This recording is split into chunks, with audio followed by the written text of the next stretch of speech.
à la vérité, la majorité d'entre nous, lorsque Dieu veut déjà nous mettre face à nos responsabilités, nous avons tendance de fuir. Nous ne voulons pas être face à Dieu. Et j'aime bien ce que Dieu nous a dit aujourd'hui. Vous voyez, Dieu s'adresse à toi comme à moi. Chacun de nous est considéré par Dieu. Et chacun de nous est concerné dans la communauté. Souvent, lorsqu'on parle de collecte, la collecte cache beaucoup de choses. Est-ce que vous savez qu'on peut avoir une collecte de 100 000 et que ce soit 2 personnes qui ont donné à Dieu? Mais nous tous, nous sommes des menteurs, nous sommes des voleurs, nous sommes des escrocs. Mais nous disons qu'on croit, on donne beaucoup, regardons à notre tableau, alors qu'au fond de nous, nous sommes des voleurs. Nous ne donnons rien. Mais vous voyez, lorsque Dieu s'attaque à moi individuellement, que toi, agis. Souvent, nous voulons nous cacher sous le couvert de la collecte. Et je dis ça parce que j'ai eu quelque chose d'incroyable, humainement parlant, mais de bénissant spirituellement parlant. Nous avons parlé du cas de Samuel Lima. Le reste dans l'argent de la collecte, c'était 1000 et poussières. Il a été demandé à chacun de nous de mettre la main dans la poche pour secourir le loyer du frère. Tout s'est gâté à ce niveau. Pourquoi? Parce qu'on veut compter sur la collecte. Qui est la collecte? Mais c'est toi et c'est moi. Quand la collecte ne donne pas, regardons individuellement à nous. Une personne peut résoudre le problème de toute cette assemblée. Si on entre dans ce principe, dans cette règle d'égalité. Et je vais vous dire, je vais citer le nom, permettez que je le fasse aujourd'hui. Vous savez qui a contribué pour que nous envoyions l'argent aux frères Prosper? C'est Roméo qui a donné 5 000. Qui est sans abri? Qui est sans travail? Que l'Église supporte chaque jour pour manger. Spontanément, il était allé faire un job en maçonnerie quelque part. On a refusé de lui donner l'argent. Mais spontanément, il avait eu quelque chose. Je ne sais pas si c'était 35 000, si c'était 25 000, si c'était 15 000. Il a accepté d'enlever 5 000. C'est exactement ce que le frère disait. Vous pensez qu'il est le seul à boire et béni?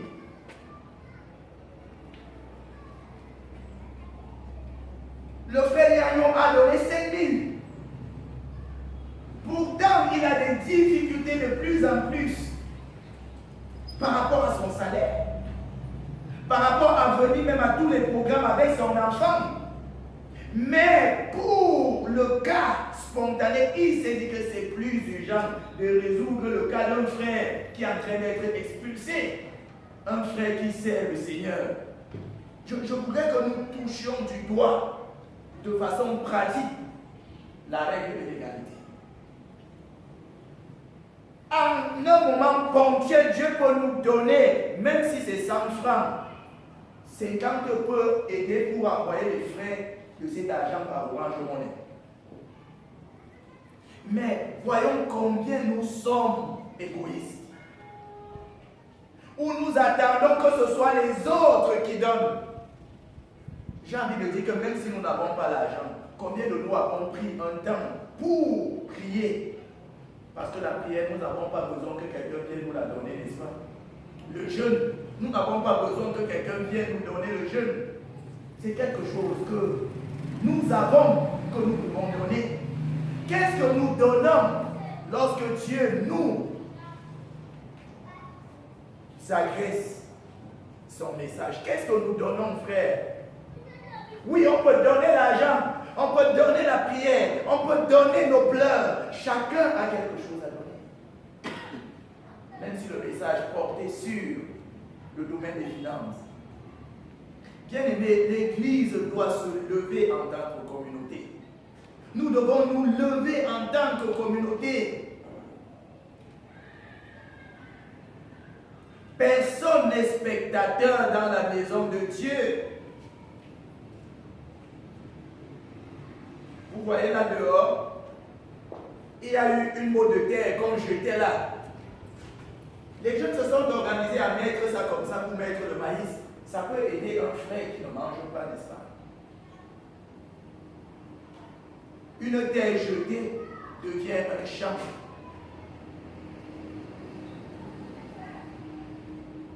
Chacun de nous peut faire quelque chose. Chacun de nous doit faire quelque chose. Et le message de ce matin est intitulé « À chaque crise, une inspiration divine ». À chaque crise, une inspiration divine. Dieu inspire toujours par rapport à la crise qui prévaut. Le problème n'est donc pas la crise. Le problème c'est qui? Toi et moi. Parce que Dieu, lui, il inspire toujours. Nous pouvons faire un essai en nous baladant dans l'histoire de l'univers.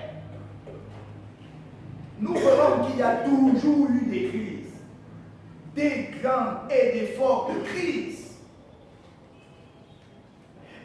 Jésus dit, sous une promesse, que le vent va toujours souffler, la pluie va toujours tomber. C'est une promesse. C'est une promesse. Il y aura toujours du vent. Il y aura toujours de la tempête. Elle ne va pas cesser. Il y aura toujours la pluie. Le point n'est pas la tempête, le point n'est pas la pluie. Le point c'est ce que toi tu es et ce que moi je suis. Pendant les moments de tempête, pendant les moments de pluie, pendant les moments d'adversité, qui est-ce que je suis dans ma relation avec Dieu? Parce que Dieu va toujours m'inspirer la solution. Mais qui est-ce que je suis dans ma relation avec Dieu? Ce sera important.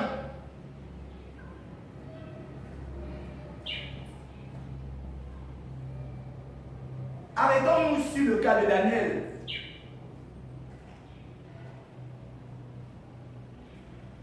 Daniel se retrouve en captivité dans le pays babylonien. Daniel n'est pas celui qui a créé cette crise. Ce sont d'autres personnes qui ont créé la crise, qui ont créé cette délocalisation, qui ont créé le fait que le peuple juif soit déporté en captivité dans un pays étranger. Ce sont d'autres qui ont créé ce problème. Mais vous voyez, tous subissent ce problème. Tous les Juifs ont subi le fait que certains aient causé le problème. Donc, si Daniel s'arrêtait en disant « Ce sont eux qui ont causé le problème », il n'y aurait jamais de solution selon la pensée de Dieu. Je voudrais nous dire que le problème n'est pas qui a causé le Covid-19. Le problème n'est pas là. Peu importe qui a causé la crise, le point, c'est toi et moi dans notre relation avec Dieu, parce que Dieu, lui, va toujours nous inspirer. Alléluia. Il va toujours nous inspirer. Daniel est quelqu'un qui subit, comme toi et moi. J'espère nous subissons parce que nous pouvons même en être les causes, sans nous accuser. Daniel, de toute façon, est celui qui subit. Parce que Daniel ne fait pas partie des rebelles.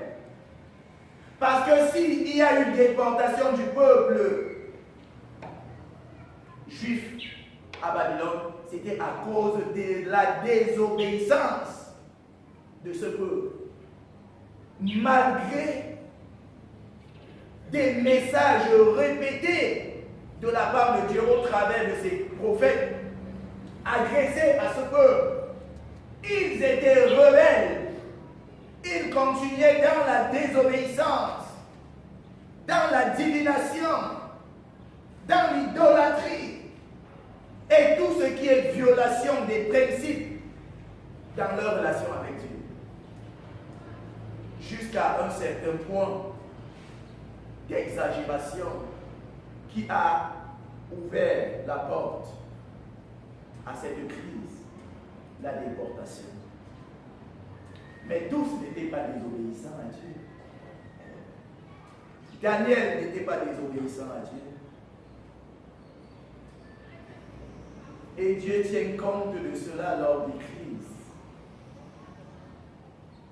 Chaque crise qui arrive révèle un problème. Chaque crise qui survient, à la base, il y a un problème. Quand on parle de crise, ça veut dire qu'il y a un problème à la base. Il y a quelque chose qui a provoqué cette crise. C'est logique. Mais ce n'est toujours pas la faute de tout le monde. C'est pour ça qu'à chaque crise, Dieu inspire la solution. La bonne question, c'est à qui est-ce que Dieu va se révéler? Par qui est-ce que Dieu va passer? Voici la situation. Dieu va utiliser qui pour sortir de cette crise? Commençons déjà à nous poser cette question. Qui est-ce que Dieu va utiliser? Nous verrons que dans la crise qui concernait le peuple d'Israël, Dieu va utiliser Daniel. Mais Dieu ne va pas utiliser Daniel au hasard. Dieu va utiliser Daniel pour des raisons bien précises. À chaque crise,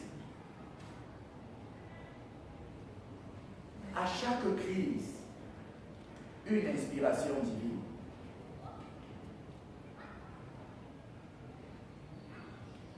Daniel est présenté ici comme un enfant de Dieu intègre.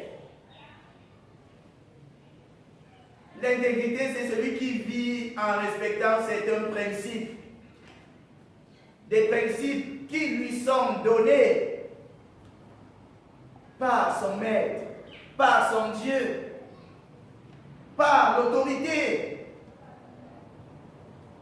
de laquelle il dépend. Daniel connaît une vie de fidélité avec son Dieu. Cependant, Daniel est concerné par la crise. Parce que Daniel est parmi ce groupe aristocrate, c'est-à-dire ceux qui étaient bien, ceux qui vivaient bien à Jérusalem, ceux qui étaient riches à Jérusalem. Daniel en fait partie. Mais à cause de ce que les autres ont fait, Daniel se retrouve lui aussi dans les problèmes. Car il est parmi les premiers même à être déporté dans un pays étranger. Et Daniel, dans ce pays étranger, va manifester son intégrité en pleine crise. Malgré la crise, malgré le fait qu'il n'est plus chez lui, malgré le fait qu'il n'a plus tout ce qu'il avait, Daniel va rester intègre à Dieu.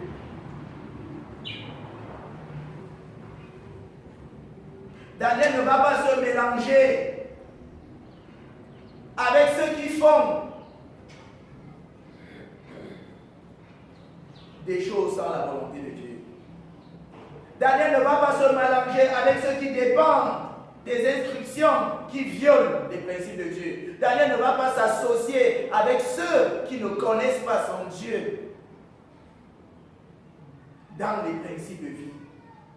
Daniel va demeurer intègre à son Dieu.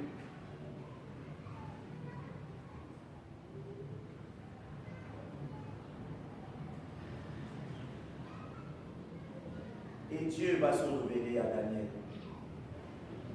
Et Dieu va inspirer Daniel. Et Dieu va utiliser Daniel pour être celui par qui son peuple en captivité, son peuple déporté, la partie, le nombre de personnes déportées sera préservé.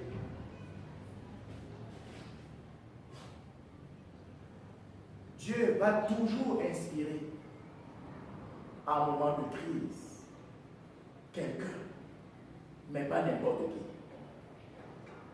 Celui qui lui est intègre.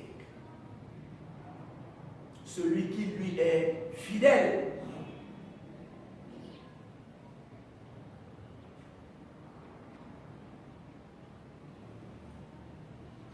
Comment expliquer l'intégrité de Daniel? La bonne nouvelle, c'est que Daniel est un riche. Daniel, c'est quelqu'un qui ne manque de rien chez lui. Mais il est ôté. Il est enlevé dans cette sphère et mis dans une autre sphère. Donc, s'il y avait quelqu'un qui devait se plaindre, c'est Daniel. Pourquoi? Parce qu'il passe de la richesse à une vie qu'il n'a jamais connue. Il est intègre dans le pays où il vivait bien. Et il se retrouve prisonnier dans un pays à cause des défauts des autres. Si quelqu'un devait se plaindre, c'était Daniel. Mais nous allons voir, lorsqu'on parle de l'intégrité de Daniel, que Daniel n'affiche pas un comportement de murmure. Daniel ne va pas afficher un comportement d'individualisme. Daniel sera intègre. Et dans son intégrité, il va ressortir certaines caractéristiques qui constituent la personnalité de Daniel.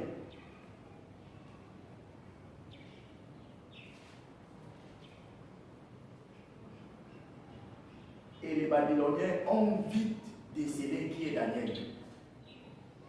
Parce qu'ils ont cherché à piéger Daniel.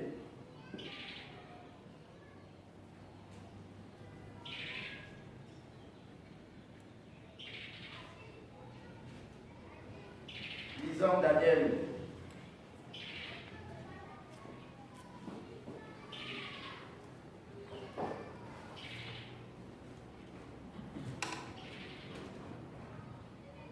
Daniel chapitre 6,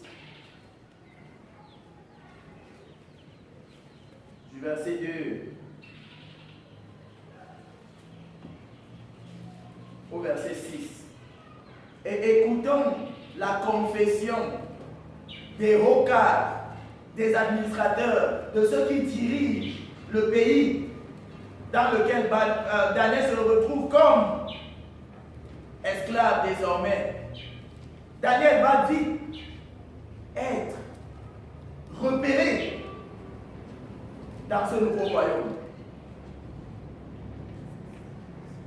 David trouva bon d'établir sur le royaume 120 administrateurs qui devaient être répartis dans tout le royaume.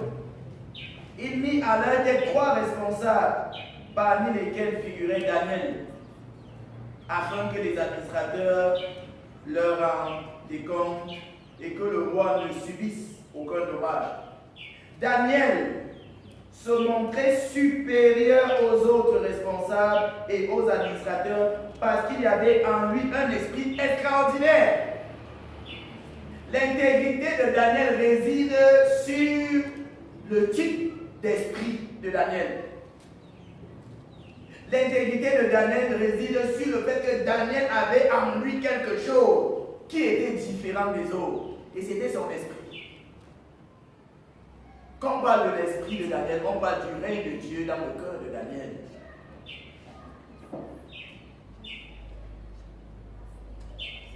Comment était l'esprit de Daniel? Comment était caractérisé cet esprit extraordinaire? Verset 5. Les responsables et administrateurs cherchaient alors une occasion d'accuser Daniel en rapport avec les affaires du royaume.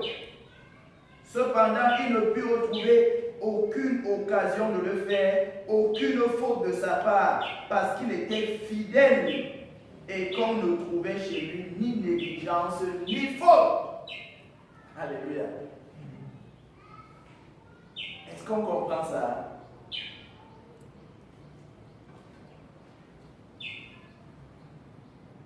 Verset 6. Ces hommes disent: nous ne trouverons aucun motif d'accusation contre ce Daniel, à moins d'en trouver un dans la loi de son Dieu.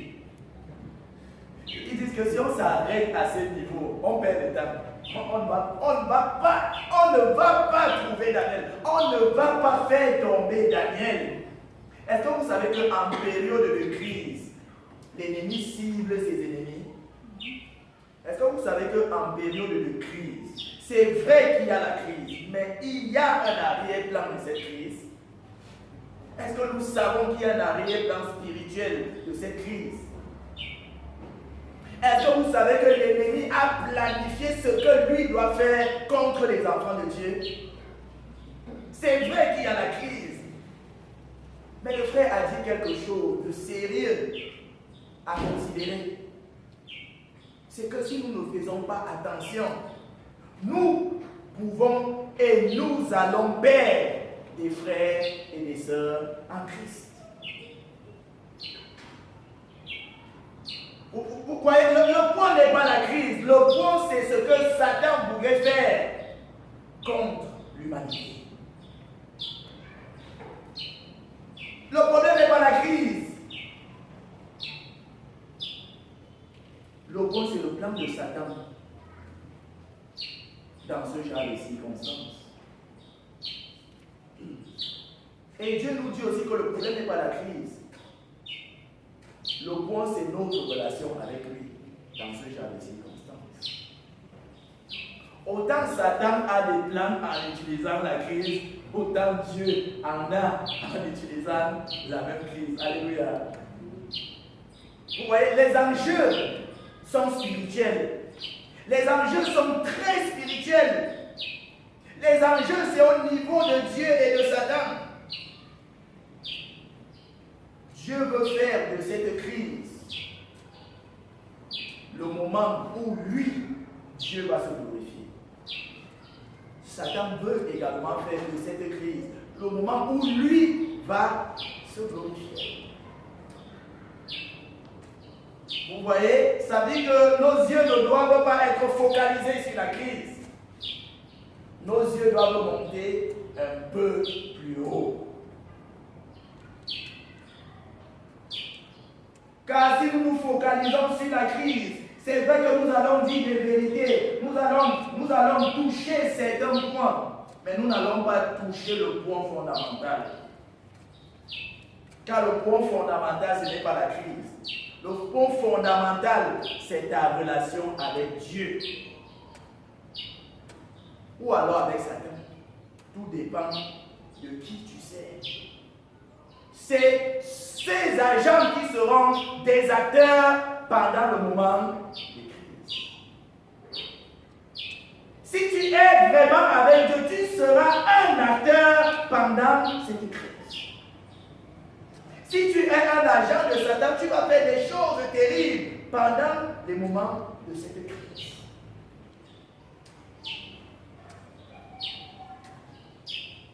La crise, c'est une circonstance où nous allons véritablement nous identifier.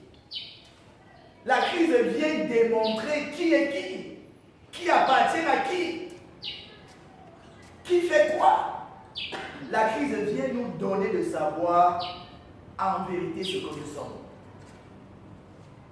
à qui nous appartenons, qui nous servons. Et bien sûr, la crise vient pour soutirer les frères, pour soutirer les gens qui n'ont pas encore décidé sur qui servir.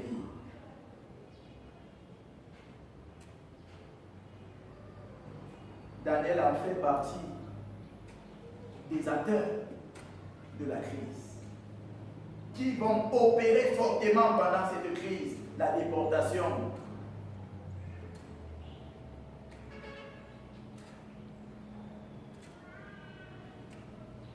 Daniel est intègre. Daniel est intègre et son intégrité est connue de tous. Daniel est intègre et son intégrité se vit partout.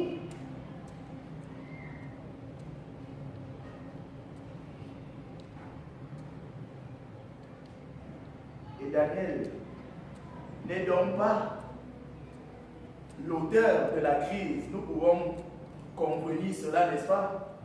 Parce qu'à voir le genre de vie de Daniel, nous comprenons que Daniel n'est pas la cause de la déportation, n'est-ce pas?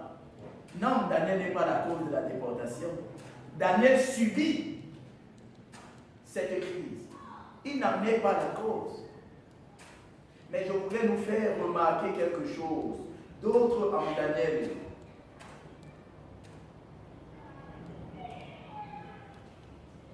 Dans le chapitre 9,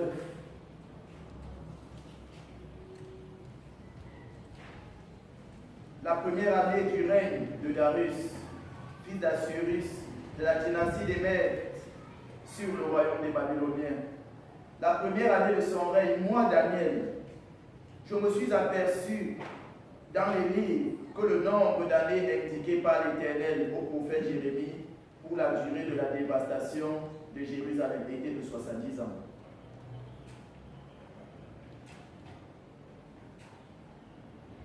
Je me suis tourné vers le Seigneur Dieu en le recherchant avec des prières et des supplications, en jeûnant et en me couvrant d'un sac et de sang.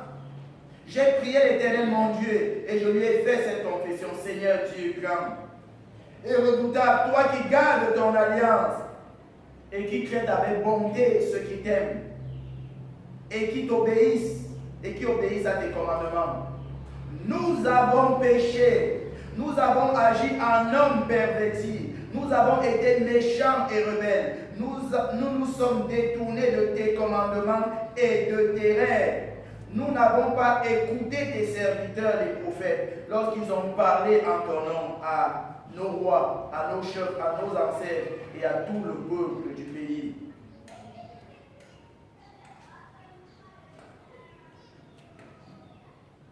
Daniel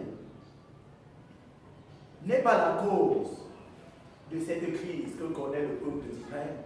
Daniel n'est pas à l'origine, il n'est même pas associé, il n'est même pas impliqué à la chute du peuple d'Israël. Mais regardons, Daniel avait un esprit extraordinaire. C'est que non seulement il était intègre, mais il avait un cœur de communauté. Daniel avait un cœur de communauté. Quelqu'un va poser la question, c'est quoi le cœur de communauté? C'est le cœur qui ne se dissocie pas même avec ceux qui ont péché. C'est le cœur qui ne se dissocie pas d'avec ceux qui sont en train de souffrir, quand bien même c'est à eux la faute et non à nous. Le cœur de communauté, c'est le cœur qui compatit et qui pleure, comme si la personne était aussi impliquée, alors que la personne en réalité ne l'est pas. Quel est le cri de Daniel quand il prie? Est-ce que Daniel dit, ils ont péché, ils ont, voilà ce qu'ils ont fait? Daniel dit quoi?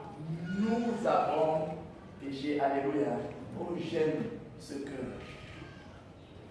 J'aime ce cœur qui veut payer le prix avec ce qui tombe.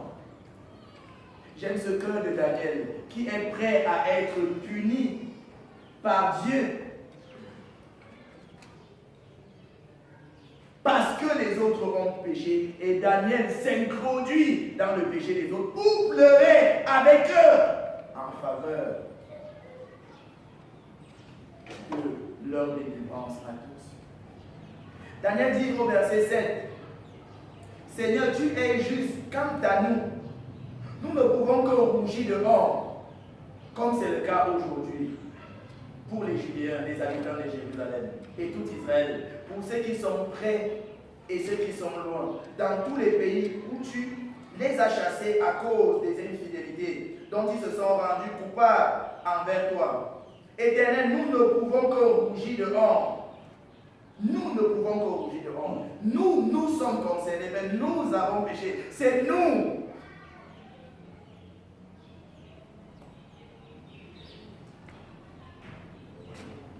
La chose que Dieu recherche dans la crise, c'est un cœur de solidarité. C'est un cœur de communauté. La chose que Dieu recherche en nous, c'est un cœur d'intégrité.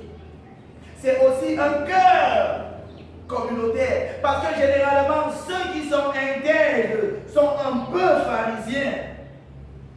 Ceux qui sont intègres ont souvent l'impression de dire c'est à cause d'eux. Ils ont un droit accusateur. Mais nous voyons que Daniel était en tout exempt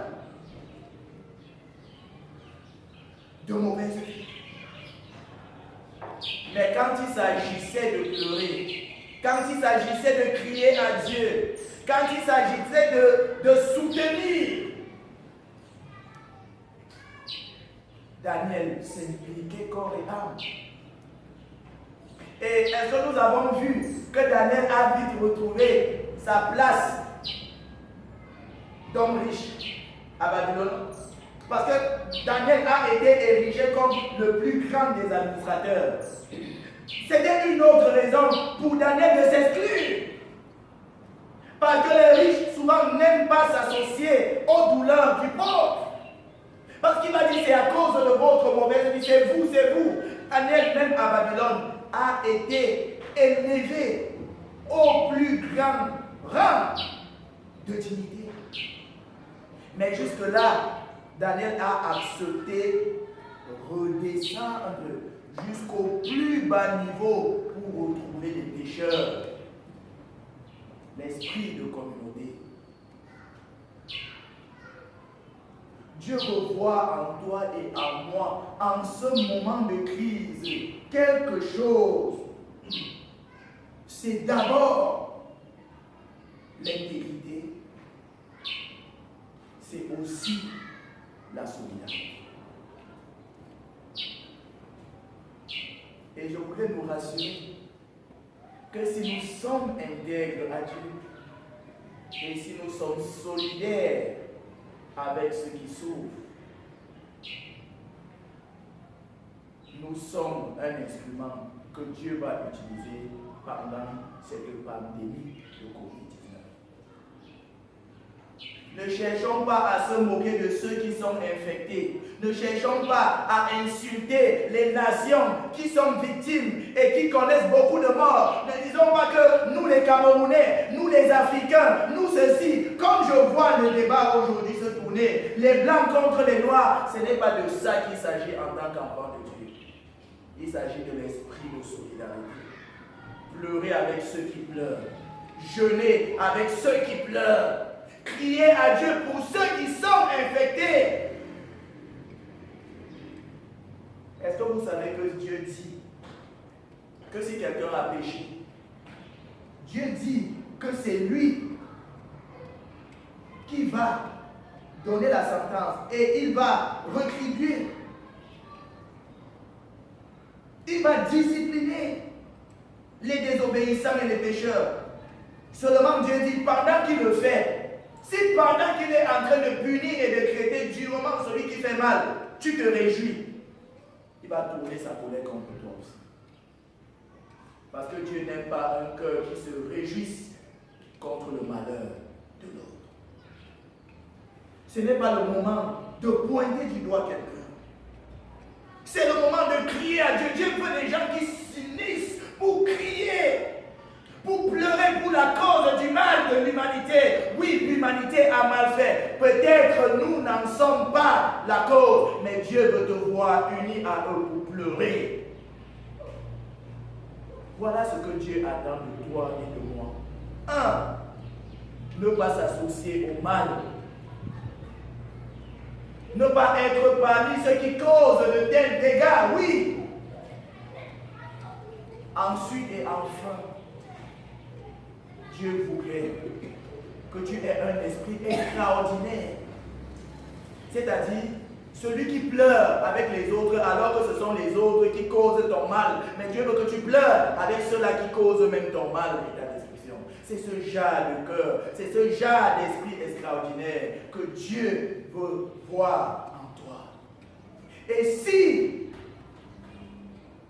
nous laissons développer en nous ces 2 points, je nous rassure aujourd'hui que nous serons les acteurs dans la pandémie Covid-19. Que Dieu nous bénisse au nom de Jésus-Christ. Amen. Amen.